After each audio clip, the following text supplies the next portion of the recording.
plummet through most of the race until the car let go on him, it would seem, at the penultimate corner at very high speed, and he flew off the track, comprehensively damaging it. But he's physically okay. We seem to have everybody on the grid this morning, which is also a good thing technically, because we had about a season's worth of dramas yesterday. A couple of engine blow-ups, both for the racing engineering crews, but also we had 3 cars or so. No, in fact, we have not got everybody going away closely. That was, who's that sat on the grid? Javier Villa? That couldn't be again, could it? Rodriguez, is it? Jimenez, is it? Well, it is one of the two, it is Sergio Jimenez, one of the 2 racing engineering cars, so at least they get him going. Now, Gareth, the regulations, do you think he can, is he allowed to? I think he is allowed to. Yeah, I think he is allowed to. Way back through the field. The only reason I say that is because they did yesterday 2 or 3 stalled on the dummy grid and made their way back through to the start grid, and didn't get penalised. So yeah, I think they'd be allowed to. I tell you what, I bet his heart sank when that engine didn't fire up, didn't it? My goodness. I know the feeling. It's not nice. No, not at all. So cars on the warm-up lap then, and Andy Zuber looking for a great start. There is one of the team bosses who also, as you can see, has his workday clothes on as Renault's Formula 1 driver, Giancarlo Fisichella. The Fisichella Motorsport team, he's obviously planning for the future. A guy who's got so much enthusiasm for racing that he, in fact, isn't content to drive just on his own. He actually has to have his own team as well. And they are increasingly competitive, I think, at the moment. Certainly last year was a bit of a torrid introduction, but any start-up team is always going to have a bit of a tough time. So Borja Garcia, our pole sitter, leads them round at a much better clip than yesterday. I think Luca Filippi, when he led them round to his first ever lap from pole position, was really very much slower than most people anticipated, and those that were starting in the pit lane with the engines running were actually in danger of the engine dying from overheating before the cars got onto the grid, most of them, apart from Nakajima, who decided not to have his engine started until the pole man had actually got onto the grid slots. So he survived, and all the others did as well, but it was a bit of a close run call. On your right then, Borja Garcia. On your left of picture, Nicola Lapierre. Adrian Zaug will line up 3rd, Lucas de Grassi on the left in 4th. So 2 predominantly white cars on the left-hand side of the picture. The yellow nose boxes on the Red Bull coloured cars, 3rd and 5th on the grid, Adrian Zaug and Bruno Senna. And behind them, already looking to come down the middle, judging by the way he's lined up, 7th place, Timo Glock. Cars on the grid then. Red lights are on. In a moment, they were the back of the car, back of the grid is clear. The safety car is there. Everybody should be ready. And when all 5 red lights come on, then the start process is ready to begin. And when they go off, race 2 of the GP2 Series will be underway. Good start from the pole man again, slow away from Nicola Lapierre. Look at the 2, Bruno Senna trying to come around Adrian Zaug, and does. That was his big target at the start, but already one of the Iceball cars has gone through. Andy Zuber with Senna on the inside. Oh dear, and that's a big biff round there. That was Lucas de Grassi who got turned around. And so it's Garcia that escapes with Lapierre behind him. Well, Garcia's now safe if he can survive the first lap, because Lapierre spent most of the race not overtaking Adrian Zaug yesterday. Through goes the Supernova car. So a very good start indeed for Supernova again, and Luca Filippi is leading the charge in 3rd. And after that, it's anybody's guess. We've lost one of the Iceball cars too, I think, haven't we? Difficult to see which one. Well, I think that was probably Timo Glock. Unless, no, Glock is going in 7th Zuber, place. Isn't it? It's Zuber. Yeah. Zuber got caught out at the beginning, and he's dropped right down the order, as has de Grassi, and that's basically because de Grassi spun right across his nose, isn't it? Safety car. So safety car brings this race under control. 23 laps of Bahrain. It's going to be very hard work for some of these young drivers, particularly those who've come up from Formula 3, where although the cars have got a reasonable amount of grip, they're not exactly the world's most physical car to drive. These are much more physical in that aspect. Both PK cars you can see right at the tail of the field, the Minardi PK team. Roldan Rodriguez and his teammate Sandy Negrão. They're still going to go all day, can't they? Seems to be an awful lot of overtaking going on, considering yellow flags are being vigorously waved everywhere. And so the penny's dropped. Yeah, eventually. Oh, wow, I'm just stunning today. Hello, I'm getting past everybody. That's one of the DPR cars. Christian Backerud gets no further. We've lost Zuber and Di Grassi and Senna in the pits. What does that say? Yeah, Senna in the pits. How did he get into the pits? So he's come round through the back of the pits. The pit entry, yes, a wishbone biff at the front. Bit of contact there. Now, he's just having it examined, obviously for safety reasons. Technical thing, jump up and down on it and see if it breaks. Jumping up and down, well, the problem is you can jump up and down on an awful lot of carbon fibre and not replicate even remotely the sort of loading that they'll get at 160 miles down here. Let's have a look again then at the start. Very good start indeed. That was Zuber coming up the inside. Senna got round Zaug. Look at the first car with the yellow nose. Look at Di Grassi. What happens to him in third place? The white car. Senna. Yes, Senna and Di Grassi just got it wrong. He turned himself round off the back of Nicola Lapierre's car. And Senna tangled with Zuber. Yeah. Senna's front left and Zuber's right rear. With Di Grassi, I tell a lie. He got turned around, didn't he, Di Grassi there? Somebody lifted his back wheels off the ground, and that was somewhere in the Zuber and Senna melee. There we are. And it was Andy Zuber who rubbed his own nose wing off on his teammate yesterday. This time used Lucas Di Grassi to try and remove it, and then big thump with the right front wheel. And there is poor Di Grassi, spun round. And Senna on the inside with nowhere to go. And look at Filippi turn sharp left in the corner of the picture as the entire field spreads out to his left, or to the right-hand side of our picture. Filippi suddenly sees everything open up. So safety car is out. Nicola Lapierre, the leader from Borja Garcia. Now the yellow flags were out long before that move happened. We saw the safety car board and Garcia was still leading. Now, result of the first corner biffing again.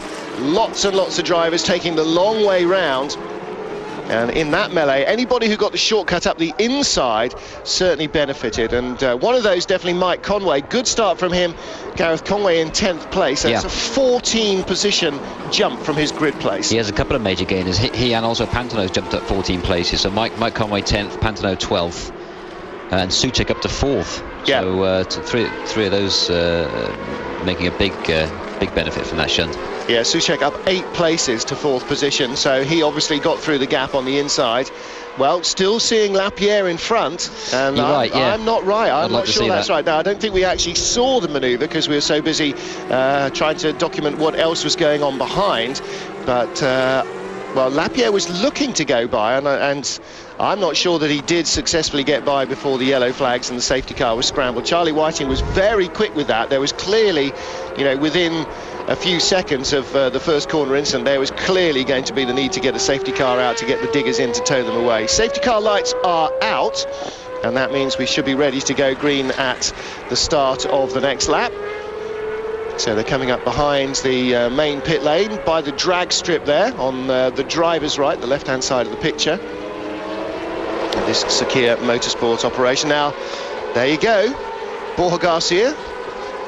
Past him goes Nicola Lapierre. The question is, Gareth, let's have a look at a flag stand somewhere. Couldn't see any. Well, no, it's a little hard to tell. But the fact they're showing it again indicates maybe there's a problem. Or just purely the fact that they didn't show it the first time. They've found the footage this time.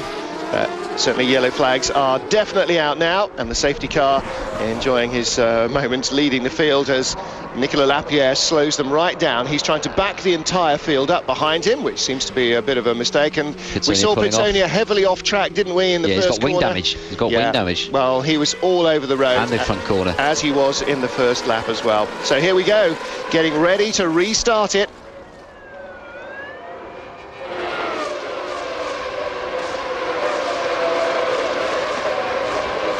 Away they go across the line to restart the race, with Nicola Lapierre leading from Borja Garcia, Luca Filippi, the black car, in third place. Michel Amamuller, despite this injured wrist, trying to make up a move at the restart, and right behind, that's where all the action is, Timo Glock there, the blue and red car with the yellow nose rings, holding them off. Zaug, that's a huge impact, and that's Ho Pin Tung, the Chinese driver, from 9th place. And the safety car will have to come out again. There's debris all over the track. And of course, the marshals instantly should be running out from the right-hand side there. It's Tung, he is okay. Moving in the cockpit. That was a big impact, though. It's wiped off the left-hand side of the car. And I think we will probably see the safety car coming out again just to make sure that the debris has gone. Gareth, it's always a problem with cooler tyre temperatures and nerves a little frayed behind the safety car. Everybody desperate to make up ground, and Matt Lapierre really made a point of bunching the whole field behind him. Safety car is back out again. So Tung from 9th place is the man who loses out at the restart. Let's have a look here. Getting ready to come onto the final straight. We're with Giorgio Pantano, and behind is what's left of Pitsonius. There, that's Pitsonia. Oh dear. Well, he did it himself at the restart. Just that spurt of power, just trying to warm the tyres. Somebody of his experience should be expecting that. You know, you've got to be so careful in a queue of traffic like this. People. That's not unusual. Pitsonia's got to take full blame for that, I'm afraid. And that is a problem at restarts. See how badly damaged the right front suspension is. It is a problem at restarts. Cars get on the loose. Here's the Hoping Tung. Yeah. Just get snagged from behind. Just get snagged from behind. Didn't he? And that was Mike Conway then. Yeah, just as is it Conway? Well, was it Conway or Nakajima? Trying to figure out exactly who that might have been. Whoever it was who was trying to get past Tung. Certainly picked him up and shoved him up the road. The nose of the car behind is right under Hoping Tung's gearbox as the car moves left to come out the slipstream. Absolutely. It just basically lifts Hoping Tung's car up, literally lifted off the ground. So safety car is out. Hoping Tung is out of his car, but they still haven't moved it. You can see the big yellow digger on the left-hand side. They really need to get on with getting rid of this debris.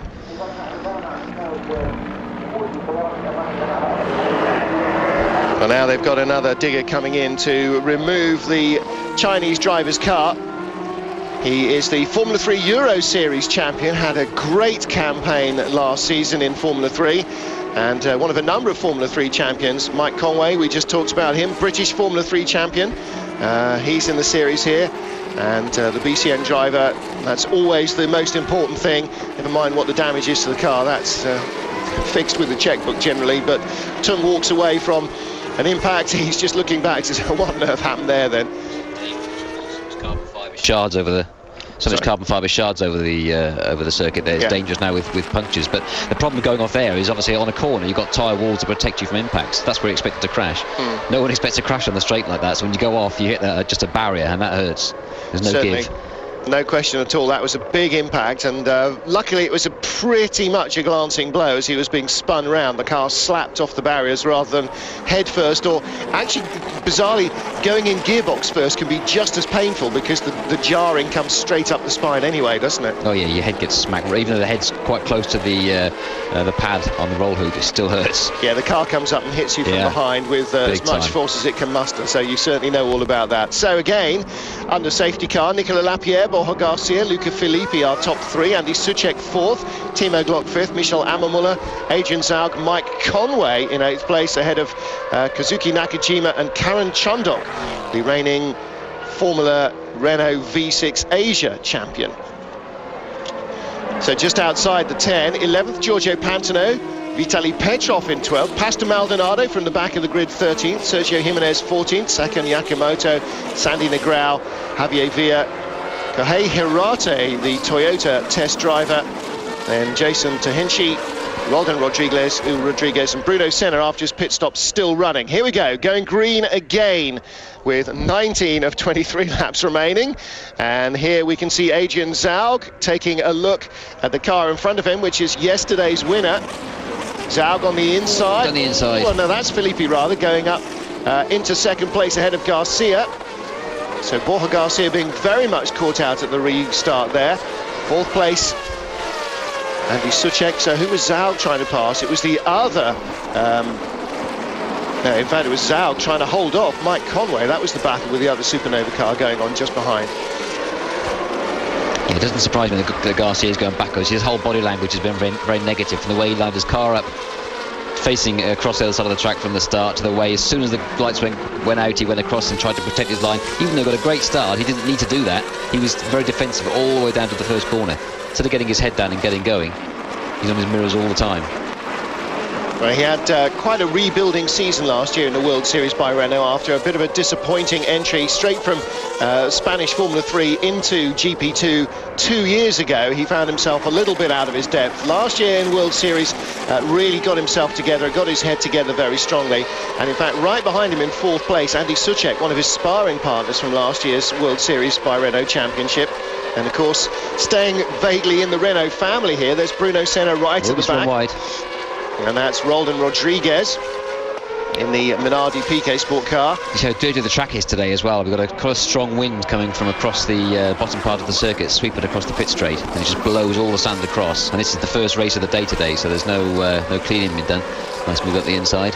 Well, Durango looking very strong this season, aren't they? And Karen Chandok picks up 9th place there from Kazuki Nakajima. And here we go, the battle is on. Karen Chandok didn't put that one to bed completely. And right behind, Giorgio Pantano gets the toe on both of them. Double toe, yeah. Yes, superb. And at the first corner, here comes Garcia, trying to find his way back. No, he can't hang on to that. So he loses a place again. Timo Glock moves up to 3rd. You're right, Borja Garcia has not got the car under him that he wants.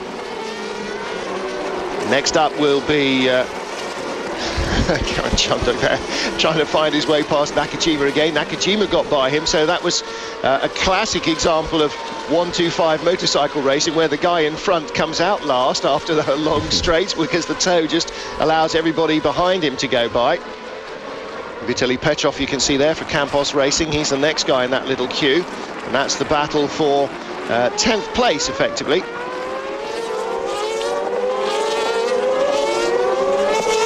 So Lapierre with the lead, and they seem to have settled down a little bit. Luca Filippi in 2nd, Timo Glock rather up to 3rd. And again, lots of battles going on further down the order, looking very busy indeed.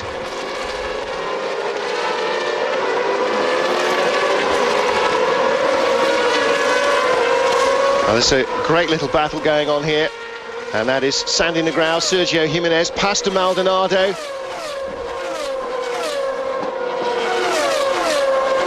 And Gareth, the restart doesn't exactly help the flow of racing, but one thing it does do, well, there's Pantano again making up a place. Yeah, exactly. Yeah. It gives drivers who are not well placed but have got a quick car or the will to win, and Pantano certainly is looking very determined today. Gives them a really good chance to make up a few places. Yeah, that's very bad news.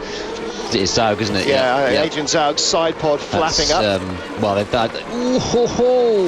Shut the door. Nonetheless, Zaug is good on the defensive, isn't he? That was Karen Chandok getting turned around as he decided to have a lunge down the inside and then found Adrian Zaug at the apex where he was hoping to go.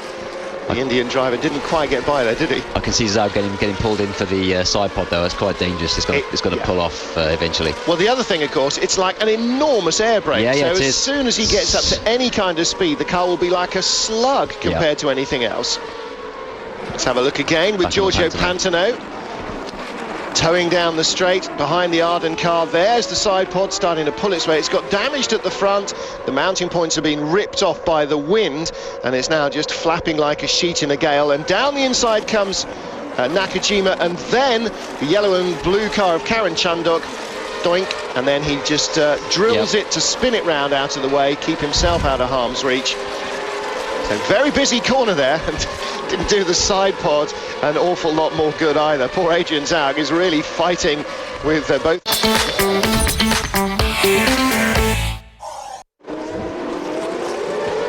Sakon Yamamoto, the red car at the back of this queue, and this is the battle down to 16th position. He's all over Javier Villa, who had just got by him, and this is all the queue behind Adrian Zaug with his damaged car. There you can see what's happening with the leaders, but the director staying with the wheel-to-wheel racing, and that was a good move. Just squeezing by Sergio Jimenez. That was Sandy Negrão rather. Timo Glock with the fastest lap of the race in 3rd place, chasing Luca Filippi. He's just 1.1 seconds behind, and a little further back Mike Conway in the 7th placed Supernova car. 6th placed Supernova car, beg your pardon, yes. Gone past Souček.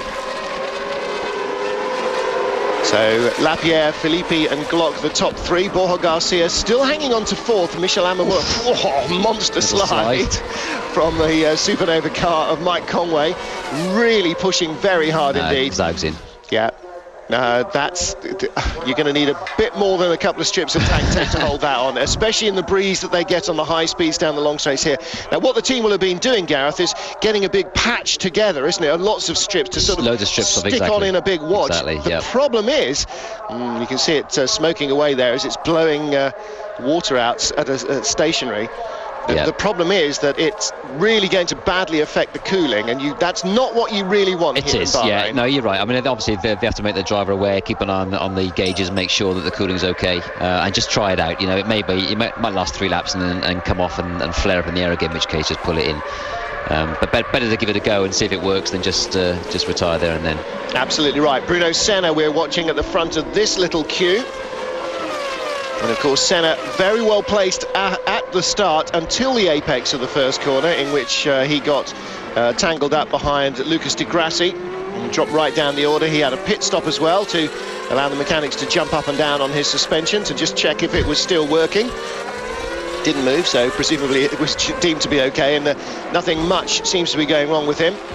You're looking there at Mike Conway leading this little queue.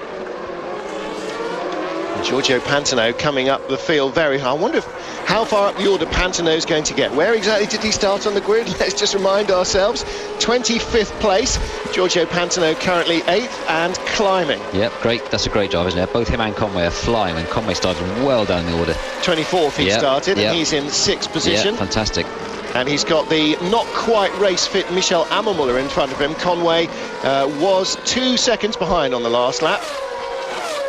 And there is Timo Glock. He's caught Luca Filippi now. It was 1.1 seconds last time round. Good move. And that shows just how quick the iSport cars would have been yesterday if one of them hadn't had damaged steering and the other one a damaged nose. Exactly right. I think obviously Glock sustained that damage. Filippi's going to come back now. He's back in the slipstream. I tell you what, isn't it amazing what a win does for a driver's mentality? How dare you? How very dare you? Glock's kept him at bay. That's quite comfortable. But Glock's got a battle on his hands. I mean, Timo Glock is certainly nobody's fool when it comes to wheel-to-wheel racing. He knows he's got a battle on his hands. I'm very, very impressed with the turnaround in Luca Filippi's ability and his mental frame of mind here this season compared to last. You would never have seen him be able to make that kind of battle at the front of the race yesterday. Yeah, you're right. You're absolutely. But he's in a much better car, don't forget. I mean, the car he was in last year was sort of back of the field car, really. But certainly I think Glock yesterday... Conway over the curbs, nearly lost it, pushing so hard. Sorry, I had to interrupt you there, Gareth. That's all right. Well, let's have a look again with Pantano, the drag queen down the straight, isn't he? He can just pull up such a distance on the cars. I mean, almost like Lewis Hamilton in Turkey last year, really using the toe that you get with these cars to great effect. Sorry, going back to Filippi. Okay. Yeah, I think Glock was quite comfortable yesterday. He could have done Filippi, but for the track rod damage he sustained in the shunt with the Grau. Yeah, impressive racing from the iSport drivers.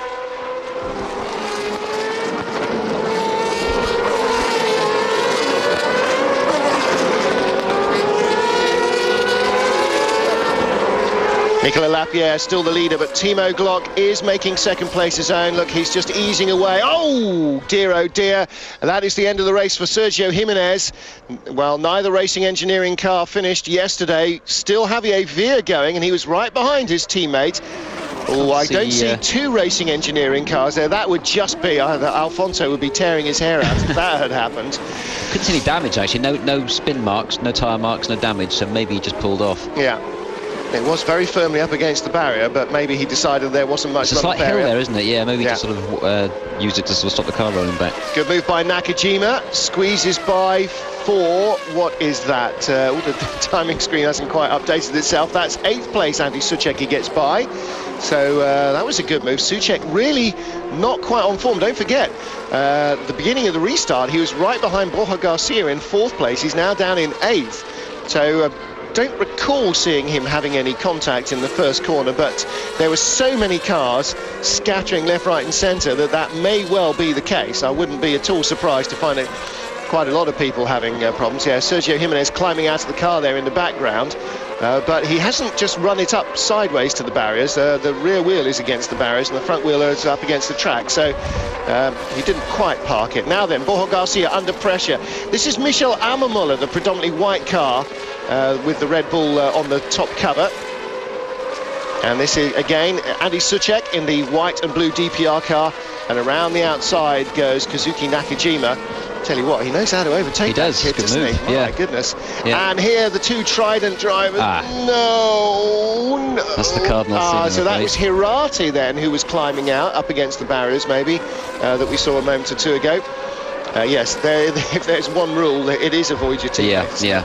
Looking at the front of Nakajima's car, looks like there's some slight damage. I'm wondering if it was him that snagged Hopington and caused that accident. Yes, could well be. Well, that was our statman Sean Kelly's reading of that. The timing screen unfortunately told us that Conway was behind him, but I'm not sure that it was up to date. So Felipe then, this is the battle for the final podium position. Borja Garcia, Michel Amamola, and I wonder how much Conway has cooked his tyres. Not very much. He's still closing 1.8 seconds behind this battle. Conway 3, 4, 5, 6 tenths quicker than any of these guys. Amamola down the inside, done him. No question about that. Garcia comes back. I think Amamola's a bit too doughty a racer to give that away easily, but that was nice. Good thinking by Garcia. Yeah, Conway's going well. He's low 45, 45 dead. Pantano's very quick behind him, 44.6. The rest of the cars are in the sort of mid-45s. Well, as these two squabble, Conway would be rubbing his hands metaphorically with glee, because they have lost at least half a second. In fact, they've lost an entire second in the first 3 or 4 corners just with the battle. Conway is now right with them. Gobbling them up, yep. And unfortunately, just at the wrong part, he's going to catch them just as they get off this straight into the twisty stuff before we get onto the main straight. But if he bides his time, just feathers it a little bit, takes a run through the final couple of corners, then he is in slipstream heaven, isn't he, behind these two? Yep, get a double slipstream off these two fighting, he'd be laughing. He might well. So Conway really racing strongly, and just think how annoyed he'll be not to have even completed a lap yesterday. But right behind him is Pantano as well, don't forget, so who's also actually going slightly quicker, I think, than Conway. So we're set for a good few moves coming up. Drive-through penalty for Sakon Yamamoto. As you can see from the lap counter at the top, there is a local yellow out on the circuit. That's why the background of it is yellow as opposed to the normal turquoise colour. And so clearly he's got something either for contact with somebody or for passing under a yellow, or not slowing down sufficiently under a yellow. And of course Sergio Jimenez is at the side of the track, and that may well still be where that yellow flag is. So here comes the battle for fourth place now, of course. Borja Garcia, the blue and yellow Durango car, Michel Amamola, and closing in from behind Mike Conway. Look how Amamola's helping Conway, because he's closed right in behind Garcia, and that will multiply the tow effect. He will be close enough, if he is, to do both of them in one go, as we saw Pantano doing a couple of laps ago. And of course he needs to get by now, because if he doesn't, Pantano will be all over him. Somebody's not very happy, and you can imagine why. Ko Hirati being nerfed off by his teammate. I'm not sure who he's stumping off to see, because it's certainly not his teammate. Letting off some steam before his teammate comes back to the pits, I think. Heading off to the changing rooms and the early bath. Okay, yes, I think perhaps we've seen about as much as is diplomatically sensible to see. I'm sure there was a fairly strong stream of Japanese invective that was following him long in the air there. Yeah, not a good start of the season, is it, when you fall out with your teammate at the first race? No. It will now be daggers drawn, won't it? There's going to have to be some serious patching over. Some diplomacy, the team managers. So here we go, Amamola. Not quite as close as he would want to be to the car in front, Borja Garcia, but as they come onto the straight, look at the car, the black car at the back of that little group, because I think that's where we might just see a pass. Conway's not quite close enough, though. I thought he might be a little closer by now. No, actually. But they are catching Philippi. Yes, they are. The whole pack is catching Philippi, yeah. So it might end up, as we see Pantano just avoiding being tagged by Nakajima. Overstepping the mark again.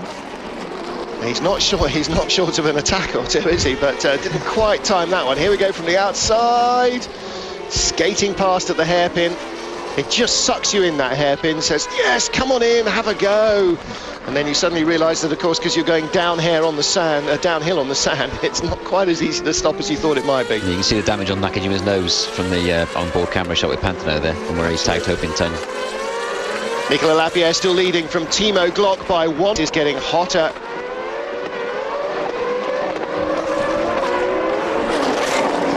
Borja Garcia chasing Luca Filippi. Filippi, the black car with a dark blue, it looks black, with the yellow nose flashes. Then Borja Garcia, then Ammermuller is dropping away. He's run off the road. Don't forget, his steering got ripped out of his hands yesterday, but not before it badly damaged his wrist. He's running with a very heavily strapped wrist. And he did say on the grid that he was just not sure that he'd be strong enough to haul these cars round for an entire 23-lap race, and I think so it's proved. Oh my goodness. Dear, oh dear, what's happened to Pantano? He's slowed dramatically and the car is smoking a bit. Yeah, it is. We had 2 blow-ups yesterday.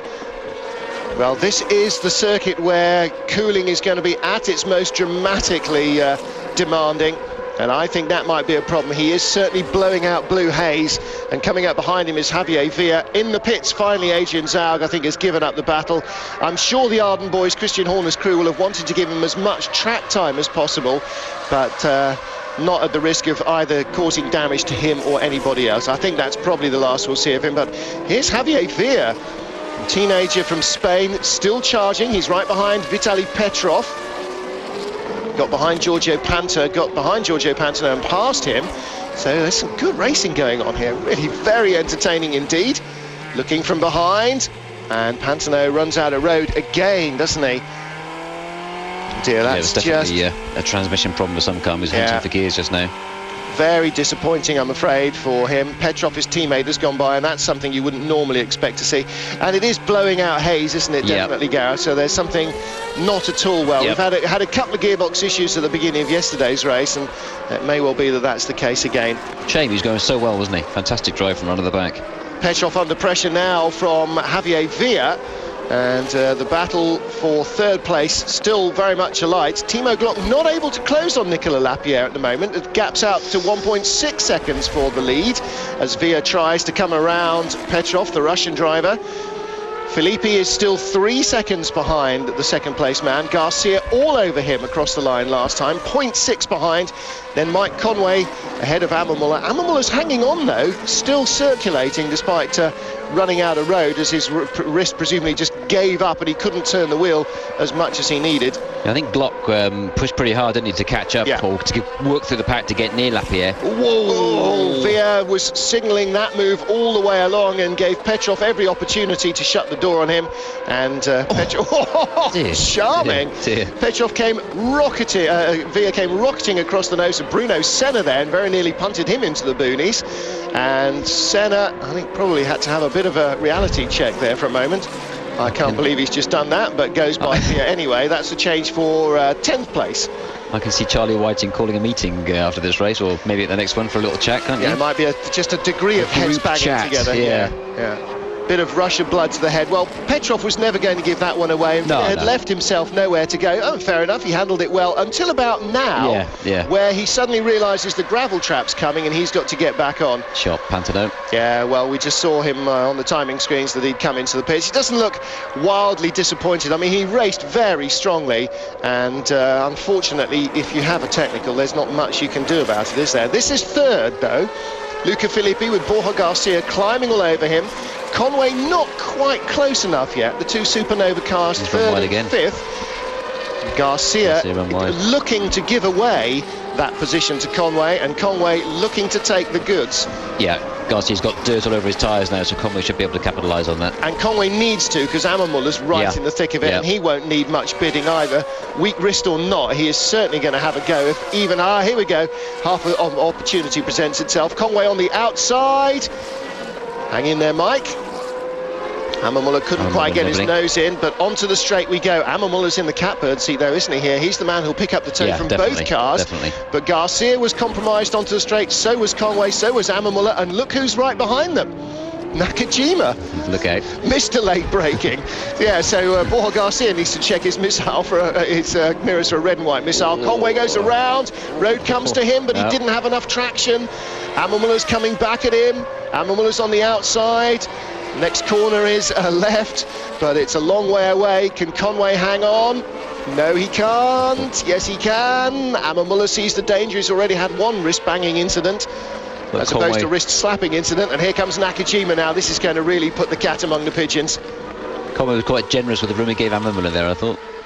Well, do you know, first race of the championship, let's not cut everybody's nose off. Let's be a little bit sensible. Don't forget, your markers down. Hang on a minute. Conway didn't get a brass razoo out of yesterday. He didn't even run a lap, never mind gain a point. That's true. So get away from the race with some points rather than none is uppermost in his mind. Bearing in mind that he started from 26th, you know, to lose a place but to gain some points is absolutely going to still be a result from 26th on the grid. So Conway having a great run, and I don't think it's over either. 5 laps to go after this one, and I still think that he's got every chance of catching Borja Garcia. I'm afraid, though, I think third place has got away from them with all that kerfuffle. Luca Filippi is now 3 seconds up the road. You can see him there heading towards the end of this straight, and I just don't think they're going to be able to catch him. But it's going to be very entertaining for the points for fourth anyway. So Nakajima's incredibly quick again compared to the others. He's the only guy in the 44s at the moment. Everybody else 45s and 46s. Well, he's obviously got the Monza wings on for top line speed. I don't know how he's doing it, because he really is going extremely quick.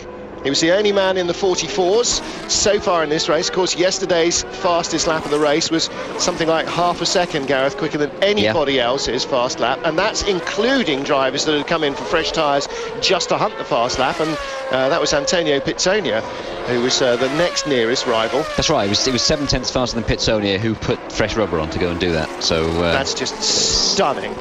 Can't work out how he did it, to be honest with you. That's like a low fuel qualifying tyre lap or something. It really is ridiculously quick. All over the back of Amamula at the moment, and of course points end at Amamula in this race, don't they, at the moment? So Nakajima is currently looking for a position in the points.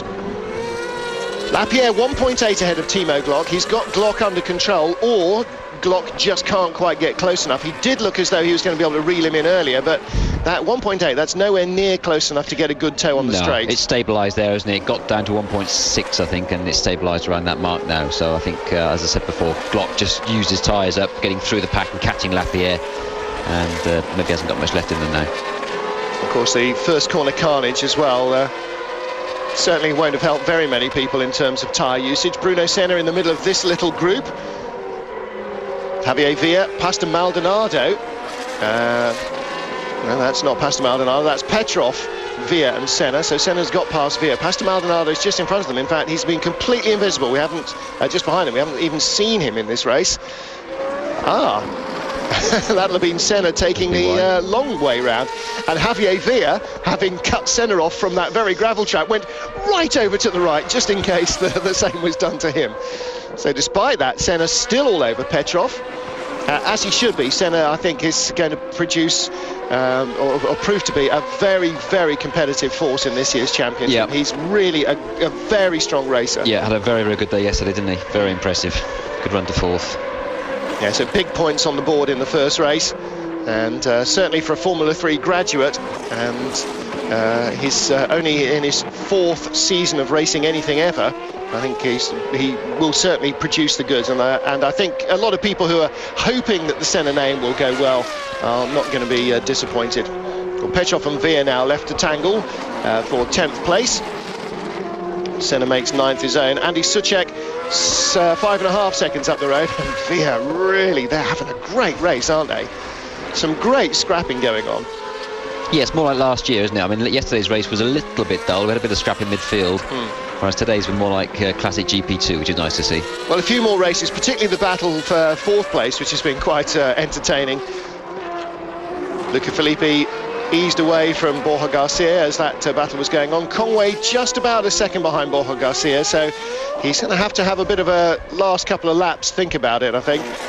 You see the damage on the front of Senna's car from the first lap, I guess. Yeah, absolutely. I'm sure. Yeah, he was right in there in the battle for third place into the first corner, wasn't he? So he's hit somebody's gearbox. Woo! Oh, in the run. Who was that coming off? Oh, this is Maldonado. And Roldan Rodriguez, the second of the PK Sports cars. Minardi PK cars, of course. Back to the front with Lapierre. Glock's closed at a 1.4 now. In fact, 1.6 on the latest lap. So it's coming down slightly from just under the 2-second mark. Now, Nicolas Lapierre has only ever led 3 laps of a GP2 race before this, so he's considerably adding to that. He's led 19-20 so far as he goes across the line, and starred strongly for the Dams A1GP French team in 2005-2006 winter. Nice move from Veer on Petrov. Yeah, very good stuff. But Lapierre so far winless in GP2. He's got more points without having a win than any other driver, according to Sean Kelly, the stat man, other than Scott Speed, who racked up lots of points but never quite got onto the top step of the podium in his GP2 career. So Lapierre has been very consistently not quite there. So this is going to be an important first-time win if he can hang on for the next 2.5 laps.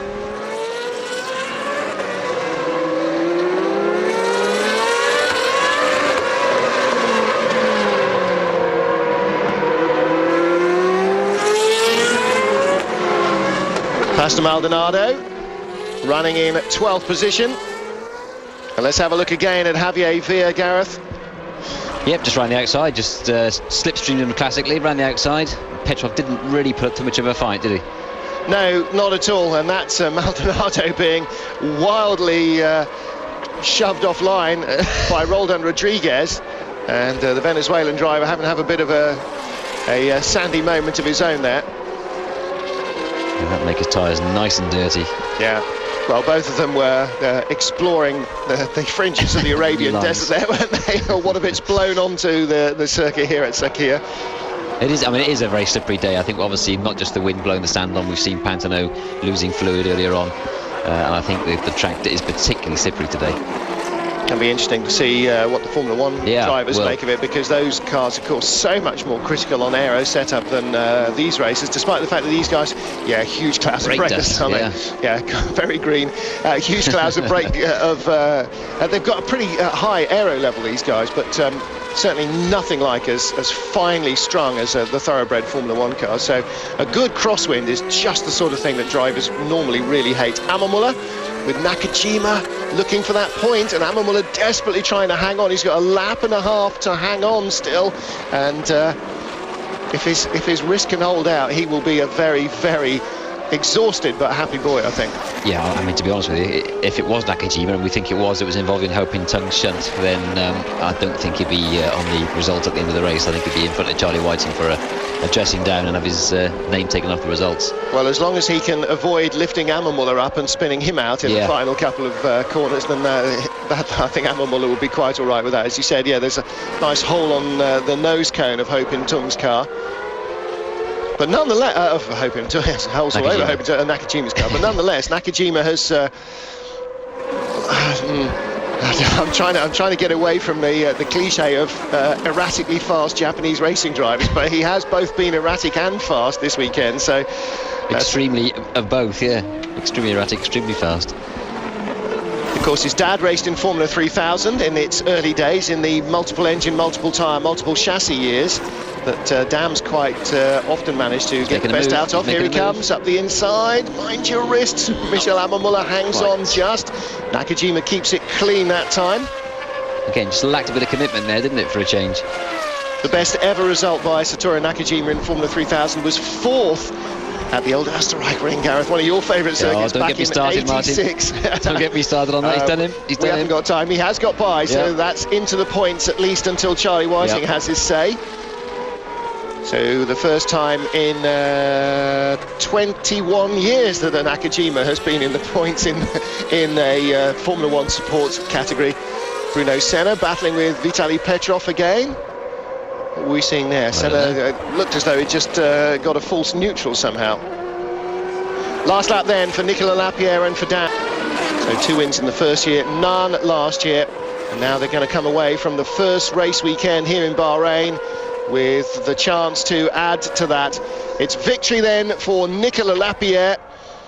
Timo Glock in second place. And third place is yesterday's winner, Luca Filippi. He will be our championship leader, won't he? As Timo Glock got more, I can't do the maths, he'll have to do that. Oh, and Glock nearly collecting Mike Conway, who comes across the line in fifth place behind Borja Garcia. So a first-time winner for both races. Luca Filippi yesterday and Nicolas Lapierre today. GP2 produces again 2 different winners from the race weekend. 2 first-time winners, and neither of whom are novices in the championship.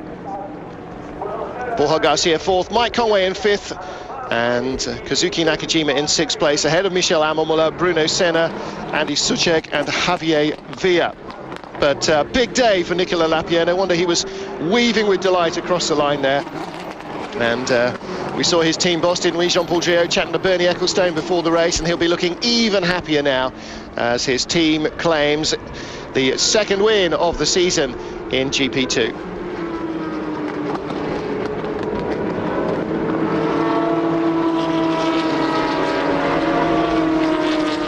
Well, Gareth, I said when we were talking about it before the race that I had severe doubts that Lapierre wouldn't be passed by any number of the cars behind him, but in the end made his break early, preserved his pace and was able to stay ahead of Timo Glock, which didn't look as though it was going to be likely early on.